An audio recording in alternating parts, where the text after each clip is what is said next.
السلام عليكم ورحمة الله وبركاته. الحمد لله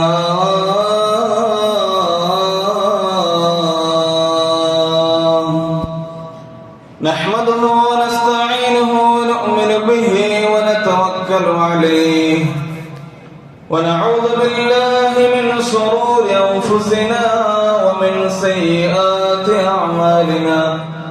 من يهده الله فلا مضل له ومن يضلله فلا هادي له. ونشهد أن لا إله إلا الله وحده لا شريك له. ونشهد أن سيدنا محمدا عبده ورسوله صلى الله وسلم وبارك على سيدنا محمد وعلى آله وصحبه أجمعين.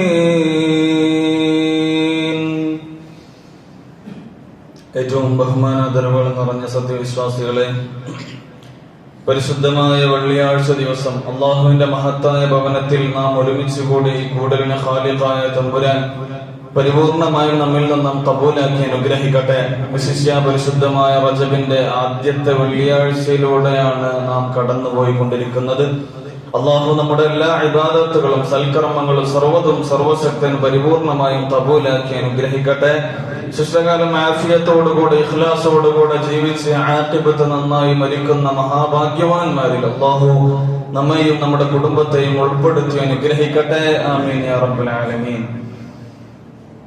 പരിശുദ്ധമായ റജബ് മാസം നമുക്കറിയാം, റമദാനിന് മുമ്പ് അല്ലാഹു സുബ്ഹാനഹു വ തആല പ്രത്യേകമായ ശ്രേഷ്ഠത അല്ലാഹു നൽകിയ 2 മാസങ്ങളാണ് റജബും ശഅബാനും. അതിലെ പരിശുദ്ധമായ റജബിലൂടെ നാം നീങ്ങുമ്പോൾ ഈ വിശുദ്ധമായ റജബിന് പല പേരുകൾ മഹാന്മാർ രേഖപ്പെടുത്തിയിട്ടുണ്ട്. അതിൽപ്പെട്ട ഒരു പ്രധാനപ്പെട്ട പേരാണ് റജബുൽ മുറജ്ജബ് എന്ന്. റജബുൽ മുറജ്ജബ് എന്ന് പറഞ്ഞാൽ ആദരണീയമായ റജബ് എന്നാണ് അതിന്റെ അർത്ഥം.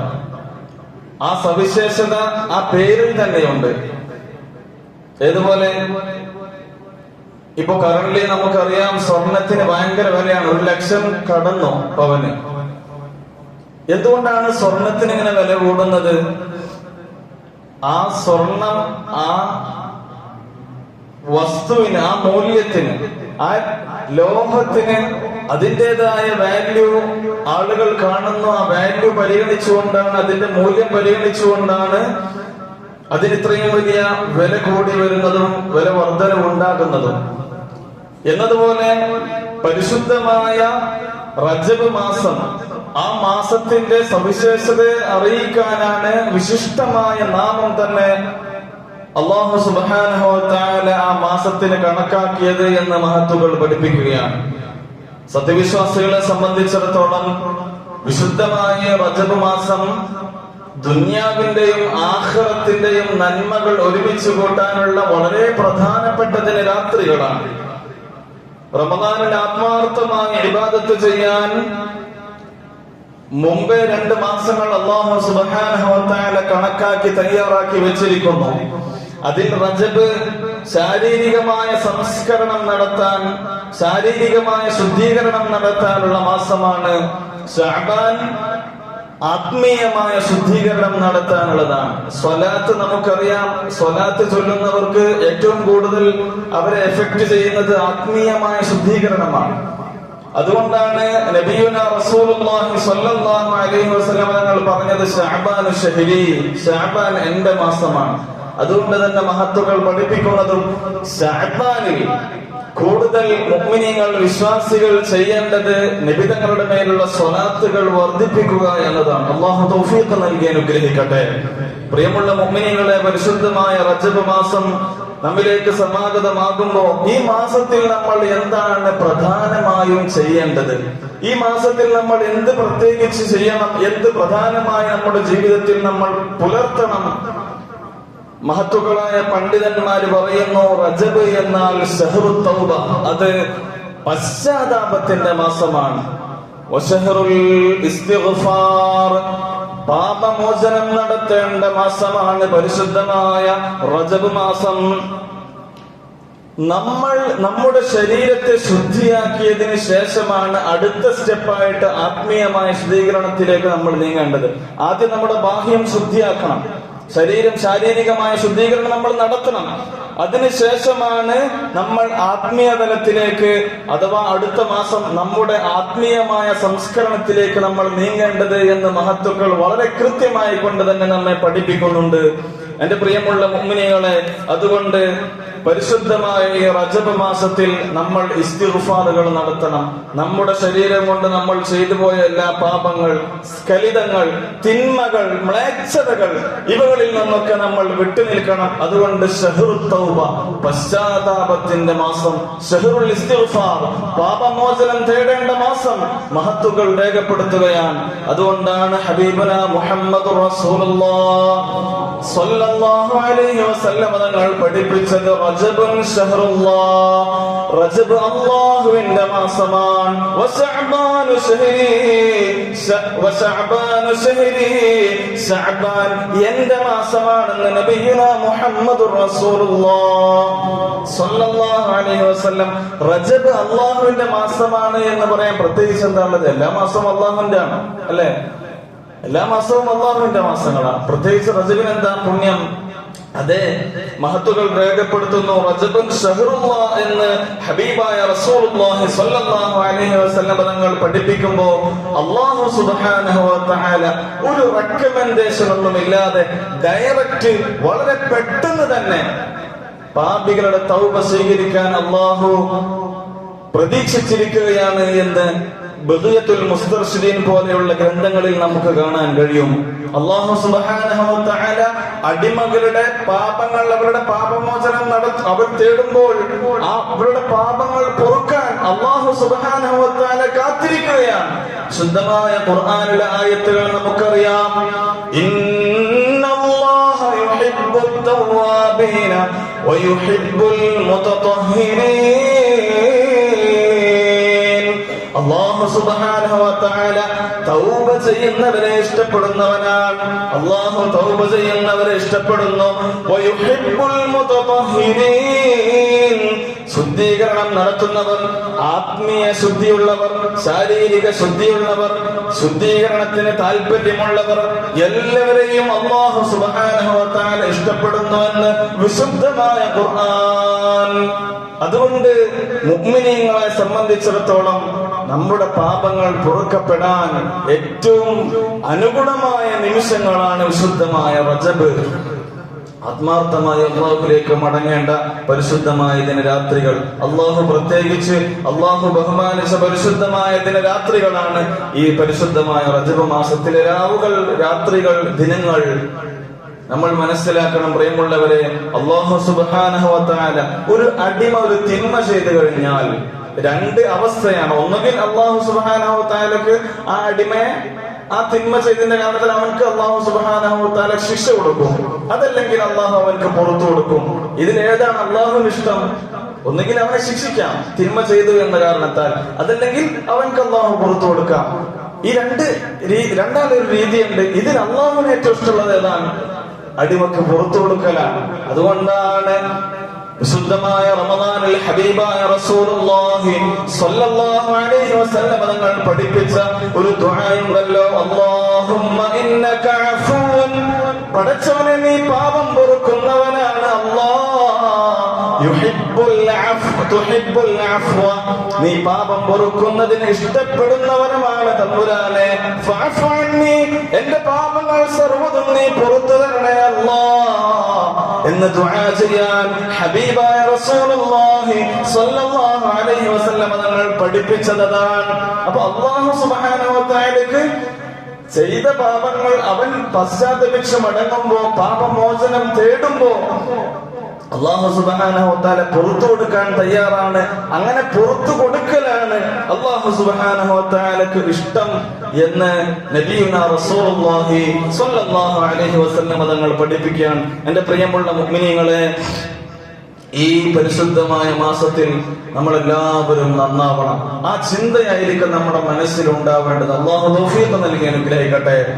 അതുപോലെ തന്നെ വിശിഷ്യ ഈ മാസത്തിൽ പ്രത്യേകമായി നമുക്കറിയാം, കഴിഞ്ഞ വെള്ളിയാഴ്ച നമ്മൾ പറഞ്ഞിരുന്നു, ബറക്കത്തിന് നമ്മൾ എപ്പോഴും അള്ളാഹുവിനോട് തേടിക്കൊണ്ടിരിക്കണം. അള്ളാഹുവിന്റെ ബറക്കത്ത് ഈ ലോകത്തുള്ള എല്ലാ വിഷയങ്ങളിലുമുണ്ട്, ബറക്കത്തില്ലാത്ത വിഷയങ്ങളുമുണ്ട്, അല്ലെ? ചില നാടുകൾക്ക് ബറക്കത്തുണ്ട്. ഉദാഹരണം മദീനയാണ്. കാരണം അവിടെ ഹബീബായ നബിയുനാ റസൂലുള്ളാഹി സ്വല്ലല്ലാഹു അലൈഹി വസല്ലം തങ്ങൾ അന്തിയുറങ്ങുന്നു എന്നത് തന്നെയാണ് കാരണം. ഈ സ്ഥലങ്ങൾക്ക്, നാടുകൾക്ക് പ്രത്യേകത ഉണ്ടാവാൻ കാരണം വ്യക്തികളാണ്. ഉദാഹരണം, ഇപ്പൊ മമ്പുറം എന്ന് പറഞ്ഞാൽ നമ്മളാരും ആ മമ്പുറത്തിനടുത്തുള്ള കടലുണ്ടിപ്പുഴയുടെ മുകളിലൂടെ പോകുന്ന പാലത്തെ അല്ല ഓർക്കുന്നത്, മറിച്ച് മമ്പുറത്തെ തങ്ങൾ എന്നതാണ് നമ്മുടെ മനസ്സിലുണ്ടാകുന്നത്. പൊന്നാനി എന്ന് പറയുമ്പോൾ നമ്മുടെ മനസ്സിലേക്ക് ആദ്യം ഓടി വരുന്നത് പൊന്നാനിയിൽ യമനിൽ നിന്ന് വന്ന മഖ്ദൂമികളാണ്. പൊന്നാനിയിലെ പള്ളി, അല്ലെ? മഖ്ദൂമികൾ അവിടെ അന്ത്യവിശ്രമം കൊള്ളുന്നു.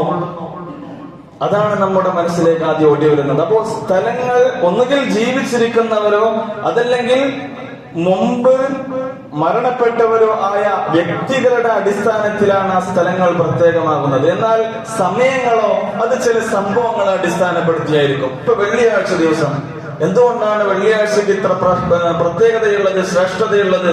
നബിയുനാ റസൂലുള്ളാഹി സ്വല്ലല്ലാഹു അലൈഹി വസല്ലം തങ്ങൾ പഠിപ്പിച്ചല്ലോ, ഫീഹി ഉദ്ഖിലൽ ജന്ന. മഹാനായ അബുൽ ബസ്ർ ആദം നബി അലൈഹിസ്സലാം ബഹുമാനപ്പെട്ടവർക്ക് അല്ലാഹു സുബ്ഹാനഹു വ തആല സ്വർഗ്ഗപ്രവേശനം നൽകിയ ദിവസമാണ് വെള്ളിയാഴ്ച ദിവസം. നബിയുനാ മുഹമ്മദുർ റസൂലുള്ളാഹി സ്വല്ലല്ലാഹു അലൈഹി വസല്ലം. അതുകൊണ്ടാണ് വെള്ളിയാഴ്ചക്ക് ഇത്ര ഫضل ഉണ്ടായത്. അപ്പോ ചില നാടുകൾക്ക് പ്രത്യേകത ഉണ്ടാകുന്നത് വ്യക്തികൾ കാരണത്താലും ചില സമയങ്ങൾക്ക് പ്രത്യേകത ഉണ്ടാകുന്നത് ചില സംഭവങ്ങളുടെ അടിസ്ഥാനത്തിലുമാണ്. ഇരിക്കട്ടെ, ബറക്കത്ത് എന്നത് നമ്മൾ ഏറ്റവും പ്രാധാന്യത്തോടുകൂടെ അള്ളാഹുവിനോട് തേടേണ്ട വിശിഷ്ടമായ ദിനരാത്രികളാണ് ഈ പരിശുദ്ധമായ റജബിന്റെ രാത്രികൾ, ദിനങ്ങൾ.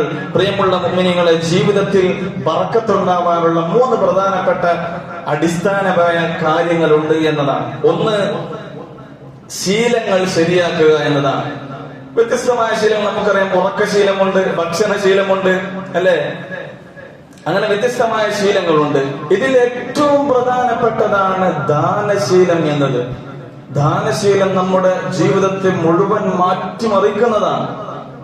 ഹബീബായ റസൂലുള്ളാഹി സ്വല്ലല്ലാഹു അലൈഹി വസല്ലം തങ്ങളുടെ പുന്നാര മകളായിരുന്ന റുഖയ്യ ബീവി റളിയല്ലാഹു അൻഹയെ മഹാനായ ഉസ്മാൻ ഇബ്നു അഫ്ഫാൻ റളിയല്ലാഹു അൻഹു വിവാഹം കഴിച്ചു. കല്യാണശേഷം ബദറിന്റെ സമയത്ത് മഹദി അവർകൾ വിട പറയുകയാണ്. പിന്നീട് ഹബീബായ റസൂലുള്ളാഹി സ്വല്ലല്ലാഹു അലൈഹി വസല്ലം തങ്ങളുടെ മറ്റൊരു മകളായ ഉമ്മു കുൽസൂം റളിയല്ലാഹു അൻഹയെയും മഹാനായ ഉസ്മാൻ ഇബ്നു അഫ്ഫാൻ റളിയല്ലാഹു അൻഹു കല്യാണം കഴിച്ചു. അധികനാൾ നീണ്ടു നിന്നില്ല, മഹദി അവറുകളും ഈ ലോകത്തോട് വിട പറഞ്ഞു. അവിടുന്ന് ഹബീബായ റസൂലുള്ളാഹി സ്വല്ലല്ലാഹു അലൈഹി വസല്ലം തങ്ങൾ പ്രഖ്യാപിക്കുന്നു, എനിക്ക് ഇനിയൊരു മകൾ കൂടി കല്യാണം കഴിപ്പിച്ചു വിടാനുണ്ടായിരുന്നുവെങ്കിൽ അതും ഞാൻ ഉസ്മാൻ ഇബ്നു അഫ്ഫാൻ റളിയല്ലാഹു അൻഹുവിന് കൊടുക്കുമായിരുന്നു. പക്ഷേ നബി തങ്ങൾക്ക് ഉണ്ടായിരുന്നില്ല. എന്തുകൊണ്ടാണ് ഉസ്മാൻ തങ്ങളെ നബി തങ്ങൾക്ക് ഇത്ര വലിയ പ്രാധാന്യം നൽകിയത്? നബി തങ്ങളുടെ 2 പെൺമക്കളെ കല്യാണം കഴിച്ചവരാണ് സയ്യിദുനാ ഉസ്മാൻ ഇബ്നു അഫ്ഫാൻ റളിയല്ലാഹു അൻഹു. അതുകൊണ്ട് തന്നെ ദുന്നൂറൈൻ, 2 പ്രകാശങ്ങളുടെ വക്താവ്, പ്രകാശങ്ങളുള്ളവർ എന്ന പേരിൽ ബഹുമാനപ്പെട്ടവരെ അറിയപ്പെടുകയാണ്. ദുന്നൂറൈൻ, അല്ലെ? നൂർ എന്ന് പറഞ്ഞാൽ പ്രകാശം. ദുന്നൂറൈൻ, 2 പ്രകാശങ്ങളുള്ളവർ. അഥവാ ഹബീബായ തങ്ങളുടെ 2 പെൺമക്കളെ കല്യാണം കഴിച്ചു എന്നത് കാരണത്താലാണ് ഈ പേരുള്ളത്. ഇരിക്കട്ടെ, എന്താണ് ഉസ്മാൻ തങ്ങളുടെ പ്രത്യേകത? ഹബീബായ റസൂലുള്ളാഹി സ്വല്ലല്ലാഹു അലൈഹി വസല്ലം യുദ്ധത്തിന് പോകാനുള്ള ഒരു വേളയിൽ നബി തങ്ങൾ അവിടുന്ന് സ്വഹാബത്തിനോട് പ്രസംഗം നടത്തുകയാണ്, വാഴ്ന്നു പറയുകയാണ്, സ്വഹാബ, മുഖ്തത്തിലേക്ക് നമുക്ക് നിർബന്ധമായും പോകേണ്ടതുണ്ട്. അവിടെ ശത്രുക്കളെ നമ്മൾ എതിരിടേണ്ടതുണ്ട്. പക്ഷെ നമ്മുടെ കയ്യിലൊന്നുമില്ല സ്വഹാബ. ആരാണ് ഏതെങ്കിലും നിലക്ക് സഹായങ്ങൾ നൽകാൻ തയ്യാറുള്ളവർ? അവിടുന്ന് മഹാനായ ഉസ്മാൻ ഇബ്നു അഫ്ഫാൻ എഴുന്നേറ്റ് നിന്നുകൊണ്ട് പറയുന്നു, യാ റസൂലല്ലാഹ്, അല്ലാഹുവിന്റെ പ്രവാചകരെ, 100 ഒട്ടകങ്ങളും അവക്ക് ചുമക്കാൻ മാത്രമുള്ള ആയുധങ്ങളും ഞാൻ തരാം. 100 ഒട്ടകങ്ങളും ആ ഒട്ടകങ്ങൾക്ക് ചുമക്കാൻ ശേഷിയുള്ള അത്രമാത്രം ആയുധങ്ങളും ഞാൻ തരാം. ഇരിക്കും ഉസ്മാനെ. വീണ്ടും നബിതങ്ങൾ പറയുകയാണ്, സ്വഹാബ, നമ്മൾ മുഅ്തദിലേക്ക് പോകേണ്ടതുണ്ട്. നമ്മൾ അവിടെ ചെന്നില്ലെങ്കിൽ ശത്രുക്കൾ മദീന വളയും. അവിടെ ചെന്ന് കഴിഞ്ഞാൽ നമ്മുടെ പ്രിയപ്പെട്ട ഉമ്മമാരുണ്ട്, സഹോദരിമാരുണ്ട്, ചെറിയ കുഞ്ഞുങ്ങളുണ്ട്. അവർക്ക് വലിയ ഭീഷണിയാവും, വലിയ അപകടമാകും. അതുകൊണ്ട് കൂടുതൽ സാമ്പത്തികമായ സഹായങ്ങൾ ചെയ്യേണ്ടതുണ്ട്. ആരാണ് തയ്യാറുള്ളത്? മഹാനായ ഉസ്മാൻ ഇബ്നു അഫ്ഫാൻ തങ്ങൾ വീണ്ടാമതും എഴുന്നേറ്റ് നിന്നുകൊണ്ട് ഹബീബായ റസൂലുള്ളാഹി സ്വല്ലല്ലാഹു അലൈഹി വസല്ലം തങ്ങളോട് പറയുകയാണ്, യാ റസൂലല്ലാഹ്, അല്ലാഹുവിന്റെ പ്രവാചകരെ, 100 ഒട്ടകങ്ങളും അവക്ക് ചുമക്കാൻ മാത്രമുള്ള ആയുധങ്ങളും ഞാൻ തരാം. നമ്മളിത് കേൾക്കുമ്പോൾ വിചാരിക്കും, ഉസ്മാൻ ഇബ്നു അഫ്ഫാൻ തങ്ങൾ വല്യപ്പലയിൽ വാപ്പു മുഖേന അനന്തരം കിട്ടിയ വല്ല സ്വത്തായിരിക്കുന്നു. ബഹുമാനപ്പെട്ടവർ മക്കയിൽ നിന്ന് മദീനയിലേക്ക് വെറും കൈയോടെ ഹിജ്റ പോയി വന്നതാണ്. അവിടെ മദീനയിൽ എത്തിയതിനു ശേഷം ഉണ്ടാക്കിയ സമ്പത്താണിത്. കാരണം എന്താണ്?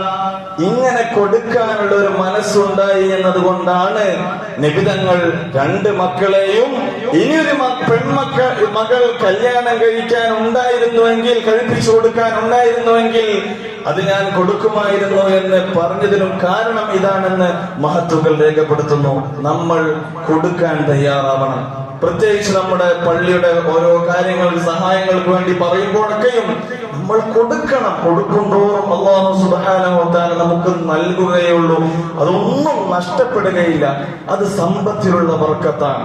പ്രിയമുള്ള മുഅ്മിനീങ്ങളെ, അതുകൊണ്ട് വിശിഷ്യ നമ്മൾ ഈ ബർക്കത്തിന് വേണ്ടി ദുആ ചെയ്യണമെന്ന് പറഞ്ഞു. ബർക്കത്തിന് വേണ്ടിയുള്ള ദുആകളിൽ ഏറ്റവും പ്രധാനപ്പെട്ട ദുആയാണ് ഖുനൂത്തിലുള്ള ദുആ. നമുക്കറിയാം, നിസ്കാരമാണ് ഏറ്റവും പ്രധാന. നിസ്കാരത്തിലെ ദുആയാണ് ഏറ്റവും പ്രധാനപ്പെട്ടത്. ഖുനൂത്തിൽ നമ്മൾ ദുആ ചെയ്യുന്നുണ്ടല്ലോ, അല്ലാഹുമ്മ ഹ്ദിനി ഫീമൻ ഹദൈത് വആഫിനി ഫീമൻ ആഫൈത് വതവല്ലനി ഫീമാ തവല്ലൈത് വബാരിക് ലീ ഫീമാ അഅതൈത്. 4-മതായി ദുആ ചെയ്യുന്നത്, അല്ലാഹുവേ, നീ എനിക്ക് നൽകിയതിലെല്ലാം നീ ബർക്കത്ത് ചെയ്യണേ അല്ലാഹ്. 4-മതായുള്ള ദുആ ബർക്കത്തിന് വേണ്ടിയാണ്. അപ്പൊ ഖുനൂത്ത് ആത്മാർത്ഥമായി നമ്മൾ ദുആ ചെയ്യണം. അതിന് ഖുനൂത്ത് ഉണ്ടാവണമെങ്കിൽ സുബഹി നിസ്കരിക്കണം. സുബഹിക്ക് നിസ്കരിക്കും വേണം. സുബഹില്ലാത്തവർക്ക് ആ ദിവസം തന്നെ പോക്കാണെന്നാ പറയുന്നത്. അല്ലെ, സുബഹി കൃത്യമായി നിസ്കരിച്ചവർ അവരുടെ എല്ലാ കാര്യങ്ങളും അല്ലാഹു ഏറ്റെടുത്തിരിക്കുന്നു എന്ന് നബിയുനാ റസൂലുള്ളാഹി സ്വല്ലല്ലാഹു അലൈഹി വസല്ലം. അതുകൊണ്ട് പ്രിയമുള്ള മുഅ്മിനീങ്ങളെ, സാന്ദർഭികമായി പറയുന്നു, പരിശുദ്ധമായ റജബിലെ പവിത്രമായ ദിവസങ്ങളിലേക്ക് നമ്മൾ പ്രവേശിച്ചിരിക്കുകയാണ്. ഇനിയുള്ള ദിവസങ്ങളിൽ നമ്മുടെ 5 വഖ്ത് നിസ്കാരം കൃത്യമായി പള്ളിയിൽ വന്നുകൊണ്ട് തന്നെ, ഈ പള്ളി ആവണമെന്നില്ല, ഏത് പള്ളികളിലാണെങ്കിലും നമ്മൾ ചെന്ന് ജമാഅത്ത് മുടങ്ങാതെ നമ്മൾ ശ്രദ്ധിക്കണം. ജമാഅത്തുകളിൽ പങ്കെടുത്തുകൊണ്ടായിരിക്കണം നമ്മുടെ 5 വഖ്ത് നിസ്കാരങ്ങളും ഉണ്ടായിരിക്കേണ്ടത്. അല്ലാഹു തൗഫീഖ് നൽകി അനുഗ്രഹിക്കട്ടെ. നേരത്തെ പള്ളിയിൽ പോവുകയും വേണം. വിശിഷ്യ നമ്മൾ ഇന്ന് വെള്ളിയാഴ്ചയാണ്, അല്ലെ? വെള്ളിയാഴ്ച നമുക്കറിയാം പ്രധാനപ്പെട്ട സമയങ്ങളുണ്ട്. രാവിലെ ഏറ്റവും അതിരാവിലെ വരുന്നവർക്ക് ഒട്ടകത്തിന്റെ പ്രതിഫലമാണെന്നൊക്കെ നമ്മൾ കേട്ടിട്ടുണ്ടാകും. ഹബീബായ റസൂലുള്ളാഹി സ്വല്ലല്ലാഹു അലൈഹി വസല്ലം തങ്ങൾ പഠിപ്പിക്കുന്ന ഹദീസുണ്ട്, من راح إلى الجمعة في الساعة الأولى. വെള്ളിയാഴ്ച ദിവസം ആദ്യ സമയത്തിൽ ആരെങ്കിലും പള്ളിയിലേക്ക് ജുമുഅ നിസ്കാരത്തിന് വേണ്ടി പോയാൽ അവൻ ഒരു ഒട്ടകത്തെ അറുത്ത് പാവങ്ങൾക്ക് ദാനം ചെയ്തതിന്റെ പ്രതിഫലമാണ്. രണ്ടാമത്തെ സമയത്ത് ആരെങ്കിലും ജുമുഅക്ക് വേണ്ടി പള്ളിയിലേക്ക് പോയാൽ അവനൊരു പശുവിനെ അറുത്ത് ദാനം ചെയ്തതിന്റെ പ്രതിഫലമാണ്. മൂന്നാമത്തെ സമയത്ത് പോയാൽ നല്ലൊരു ആടിനെ അറുത്ത് ദാനം ചെയ്തതിന്റെ പ്രതിഫലമാണ്. നാലാമത്തെ സമയത്ത് പോയാലോ ഒരു കോഴിയെ അറുത്ത് ദാനം ചെയ്തതിന്റെ പ്രതിഫലമാണ്. അഞ്ചാമത്തെ സമയം പോയാൽ കാട പോലെയുള്ള ചെറിയ പക്ഷിയെ കൊടുത്തതിന്റെ പ്രതിഫലമാണ്. ആറാമത്തെ സമയം പോയാൽ, ആറാമത്തെ സമയത്ത് അവൻ ജുമാക്ക് വേണ്ടി പള്ളിയിലേക്ക് പോയാൽ ഫകഅന്നമാ ഖറബ ബൈള, അവൻ ഒരു കോഴിമുട്ട ദാനം ചെയ്തതിന്റെ പ്രതിഫലമാണ്.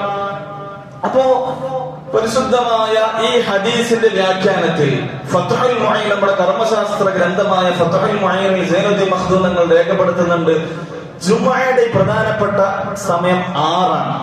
ഈ 6 സമയങ്ങൾ അഥവാ ബഹുമാനപ്പെട്ടവർ രേഖപ്പെടുത്തുന്നു മാ ബൈനൽ ഫജ്രി വ ഖുറൂജിൽ ഖതീബ്, അല്ലെ, സുബ്ഹിയുടെ സമയം നമുക്കറിയാം 5:18 ബാങ്കുള്ളത്.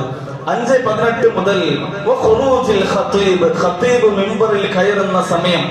ഈ സമയത്തിനിടയിലുള്ള മുഴുവൻ സമയങ്ങളും മൊത്തമായിട്ട് നമ്മൾ 6 ഭാഗമായിട്ട്, അല്ലെ, സിത്തത അജ്സാ മുതസാവിയ എന്ന 6 ഈക്വൽ ഇന്റർവെൽസ് ആയിട്ട് നമ്മൾ തരംതിരിക്കുക.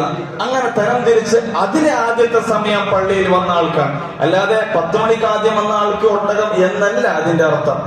ഈ സമയത്ത് ആദ്യത്തെ സമയത്ത് അവൻ പള്ളിയിൽ വന്നാൽ അവൻ ഒട്ടകത്തിന്റെ പ്രതിഫലമാണ്. അപ്പോ ഈ 6 ഇന്റർവെൽസ്, 6 കൃത്യമായ സമയങ്ങൾ പാർട്ടാക്കി തിരിക്കുകയാണെങ്കിൽ നമുക്കറിയാം ChatGPT ഉണ്ട്, ഗൂഗിളുണ്ട്, ജെമിനി ഒക്കെ ഉണ്ട്. ഈ കറക്റ്റ് സെയിം ബേസ് ചെയ്തിട്ട് ഞാൻ അതൊരു 6 കൃത്യമായ പോർഷൻ നോക്കിയപ്പോ നമുക്കറിയാം അതിന്റെ കണക്ക് ഏകദേശം 1 മണിക്കൂറും 20 മിനിറ്റുമാണ് ഓരോ സമയങ്ങളുള്ളത്.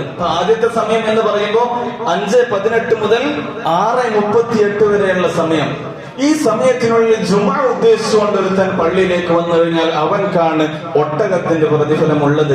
പിന്നെയോ 6:38, 6:30 സമയം, 6:38 മുതൽ 7:58, ഏകദേശം 8 മണിക്ക് മുമ്പായിട്ട് പള്ളിയിലേക്ക് വന്നവർക്കാണ് പശു അല്ലെങ്കിൽ മാട് പോലെയുള്ള മൃഗങ്ങളുടെ പ്രതിഫലമുള്ളത്. പിന്നെ 8 മണി മുതൽ 9:15 വരെയുള്ള സമയം ആട് കൊടുത്തതിന്റെ പ്രതിഫലമാണ്. പിന്നെ 9:15 മുതൽ 10 വരെ, ആ 10:38 വരെയുള്ള സമയം അത് കോഴിയെ അറുത്ത് ദാനം ചെയ്തതിന്റെ പ്രതിഫലമാണ്. 10 മുതൽ 12 മണി വരെയുള്ള സമയത്തിനുള്ളിൽ എത്തിയാൽ കാട പോലെയുള്ള ചെറിയ ജീവികളെ കൊടുത്ത സമയമാണ്. 12 മണി മുതൽ 1:18 മിമ്പറിൽ കയറുന്നത് വരെയുള്ള സമയത്തിനുള്ളിൽ വന്നാലാണ് 6ാമത്തെ സമയമുള്ളത്, അഥവാ കോഴിമുട്ടയുടെ സമയമുള്ളത്. ഏകദേശം അധിക ആളുകൾക്കും കോഴിമുട്ടയാണ്. നമ്മൾ ഇൻഷാ അല്ലാഹ് റമദാനിലേക്ക് അടുക്കുമ്പോഴേക്ക് ഈ സമയങ്ങളിൽ കൂടുതൽ നമ്മൾ പ്രതിഫലം വാങ്ങിക്കാൻ വേണ്ടി നമ്മൾ മാനസികമായും ശാരീരികമായും തയ്യാറാവുക. അല്ലാഹു സുബ്ഹാനഹു വ തആല തൗഫീഖ് നൽകി അനുഗ്രഹിക്കട്ടെ. ആമീൻ യാ റബ്ബൽ ആലമീൻ.